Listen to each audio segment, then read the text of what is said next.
Hi everyone, welcome to our module on clinical trials. A clinical trial is an experiment done with human subjects, and the goal of clinical trials is to determine the benefit of therapy. So one of the ways we know, for example, that certain drugs help patients with myocardial infarction or that certain surgeries work for cancer is because we've performed clinical trials to determine their efficacy. So to understand the rationale behind clinical trials, let's suppose, for example, that we want to know if drug X saves lives. Well, an obvious test would be to give drug X to some patients and then see how long they live or see how many die.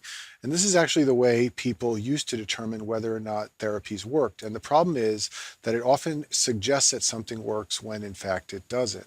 So there are some problems with just giving the drug to people and seeing how they do. The first is that maybe survival or death is the same with no drug X, and we don't know that. We gave drug X to the people, it looked like they did well, but what would have happened if they hadn't received the drug at all? Another problem is the group that's getting drug X knows they're getting a drug. And sometimes people behave differently when they know they're on a drug. Maybe they live healthier lives or avoid bad habits, and this makes them live longer, but it's not due to the drug. Another problem is the investigators know which patients are getting the drug. So they're more likely to take a look at their patients and think they look healthier because they know they're receiving a drug. And the bottom line of both of these second 2 points is that behavior can change when you know you're getting a drug, and this can make something look more efficacious than it really is. So the way we avoid all those problems in clinical trials is by using three techniques. The first is called control, the second is randomization, and the third is blinding. So control means that one group receives therapy and another group gets no therapy, and that group is called the control group. And this ensures that changes in the therapy group are not due to chance. So for example, if we were testing a cancer drug, we might give the drug to one group of patients, but then monitor a second group of similar patients and see how long they live and how well they do. And then we could determine whether the group that got the cancer drug did better, worse, or the same as the control group. The second technique to improve the findings of clinical trials is called randomization. And this is where subjects are randomly assigned to either the treatment arm or the control arm of a clinical trial. And let's think about what that means. If you allowed subjects to pick their arm, you might get bias in the study. Bias is systematic error. Maybe the sicker people would pick to be in the drug group and the less sick people would choose to be in the control arm. By randomly assigning them, you assure that subjects are evenly distributed among the two groups. Randomization means that all variables other than treatment should be equal. So the people in the treatment arm should be getting the drug, the people in the control arm should be getting no drug, but everything else, age, gender, all the other features should be equal between the two groups. And it's very high yield to know for your boards that randomization eliminates a couple of particular kinds of bias. First of all, it should eliminate confounding. Confounders are things other than the drug or treatment that influence outcomes. So they are things like age, weight, or blood levels of certain chemicals. And if they're unevenly distributed, they could influence the outcome. But those things should all be equal in both arms if you perform randomization. And in addition, you should limit selection bias. And as I said before, patients can't choose to be in one arm or the other based on how healthy or sick they are.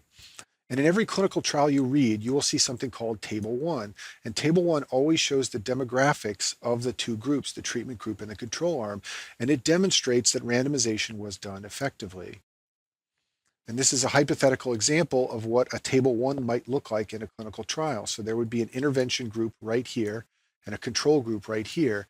And various demographics are shown here to let you appreciate that the groups were appropriately randomized to both arms.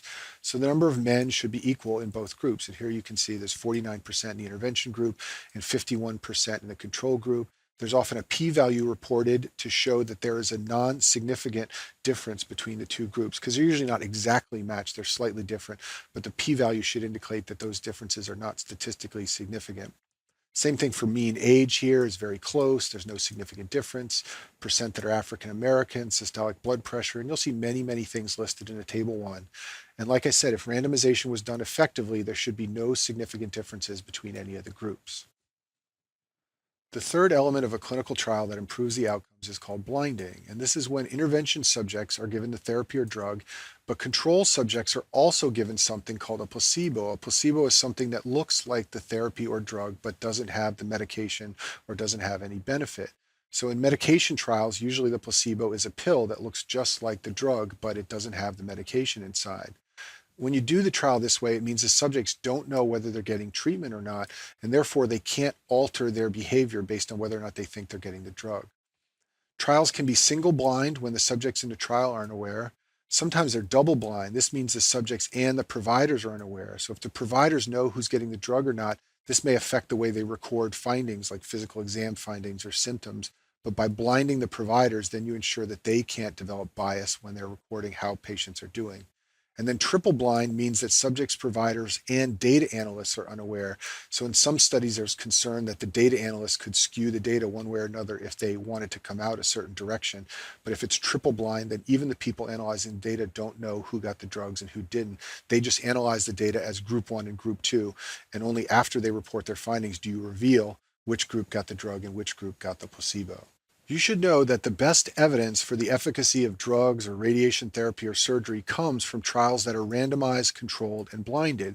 So you might ask yourself, why not do these for everything? You're going to encounter many treatments in medicine that do not have randomized, controlled, blinded studies to support them. Why don't we do these for everything? Well, the first answer is because it takes a long time. You have to recruit patients and sometimes follow them for many years to see whether one group does better than another. All this costs a lot of money. So unless there's a pharmaceutical company behind it or a big grant from the government, it's hard to have enough funding to do a clinical trial on therapies. Another problem is the studies take so long to do that sometimes by the end of the study, new treatments already have emerged. So we're hesitant to do these on things when we think the landscape for treating the condition is changing over time. And another reason why we don't have randomized controlled clinical trial data for every therapy in medicine is the parachute example. There are no clinical data showing that parachutes are effective compared to placebo. And this is obviously an example that's cited as a joke. But the point is that some therapies are so obviously beneficial that it wouldn't be ethical to conduct a clinical trial and stick people in the placebo arm, just like you would want to be in the placebo arm of a trial of parachutes and get pushed out of a plane without a parachute. And there are some surgeries that are so beneficial for conditions that are very deadly that we'll never have clinical trials testing them against no surgery. They're just adopted as the standard of care, and we always do them even in absence of clinical trials. It's high yield to know the way data from clinical trials are reported, and to understand this, let's go through a hypothetical example. Suppose drug X were given to some patients with disease compared to placebo, and suppose the arm of the trial that received drug X had a 30% mortality over 3 years. Suppose the placebo arm had a 50% mortality over 3 years. So you can tell from these data that drug X is very effective. It lowered the mortality rate by 20%. There are several ways to report this. The first way is the most obvious way. That's called the absolute risk reduction. It's simply the difference between 50 and 30% or 20%. The second way is called the relative risk reduction, and this is where we take the difference between the two arms, 50 minus 30, and then we divide by the placebo group mortality rate of 50%. So the relative risk reduction for this trial would be 40%. And you might wonder why we would report a relative risk reduction. Why not always report the absolute risk reduction? And the reason is because the relative risk reduction is higher. People like to report this in trials because it makes the effect look bigger. Sometimes the absolute risk reduction will be very small, maybe 1% or less, but the relative risk reduction will be much higher, 30 or 40%. So reporting that number looks better. And so people like to report relative risk reductions. But when you're reading clinical trials, you need to be mindful of that and also notice what the absolute risk reduction is. Another metric that's often reported in clinical trials is the number needed to treat. So if we go back to our example where the placebo group had a 50% mortality rate and the drug group had a 30% mortality rate, the thing about mortality is it's really a binary metric. It's a yes or no thing. Patients either live or they die. So even though it's nice to know that the mortality rate fell by 20%, what we really want to know is how many patients do we need to treat to prevent one adverse event, which in this case is one death because we're using mortality as an endpoint. And that number is the number needed to treat. It's equal to 1 over the absolute risk reduction, which we already talked about is 20%, and in this case that equals 5. So this tells us that on average, for every 5 patients treated with drug X, one adverse event, one death will be prevented. And drugs that have a very low number needed to treat have powerful effects. You don't have to treat many patients to prevent one adverse event. Drugs with a high number needed to treat have weaker effects. You have to treat lots of patients in order to prevent one adverse outcome. Now let's talk about meta-analyses. So a meta-analysis is a study that pools data from several clinical trials together. This is an attempt to increase the number of subjects and controls in the two arms and increase the power to detect a difference. So imagine you had a number of small studies of drug X, and they showed that drug X was slightly better than placebo, but the results were not statistically significant. Well, you could pool all those studies together. This would increase your statistical power, and then you might be able to detect a statistically significant difference in outcome between drug X and placebo. The problem with meta-analyses is that the pooled studies are often different. Sometimes they use different patient selection criteria, sometimes they administered the drug or therapy differently, and sometimes one or more of the studies has some selection bias. So the meta-analysis is imperfect, but it is a way to try and get more statistical power out of smaller studies. Finally, in this module, let me talk about the way new drugs get approval. So imagine that you have a drug which appears to work in animal studies and you think it may be efficacious for a disease. What you're going to have to do is conduct several phases of clinical trials in order to receive approval from the government to sell the drug to patients. So the phases are numbered, and you start with something called a phase 1 trial. This is a very small clinical trial, usually with healthy volunteers. They get a small amount of the drug, and what you're trying to do in phase 1 is just determine safety, toxicity, and pharmacokinetics. The key thing to remember, especially for board questions, is that phase 1 involves healthy patients. The only exception to this is cancer drugs and some drugs with a lot of toxicity. We don't want to give those to healthy people, so we'll ask for volunteers who have cancer to receive the drug in a phase 1 trial. But other than these exceptions, phase 1 is generally a trial done on healthy patients. Phase 2 comes next after the phase 1 trial is done. If it looks good, you'll test the drug on a small number of sick patients. And this is where you look for things like efficacy and dosing and side effects. These are often placebo-controlled and often blinded studies, but the key thing here is that phase 2 trials are small because you're still not sure at this point whether the drug is safe or even efficacious.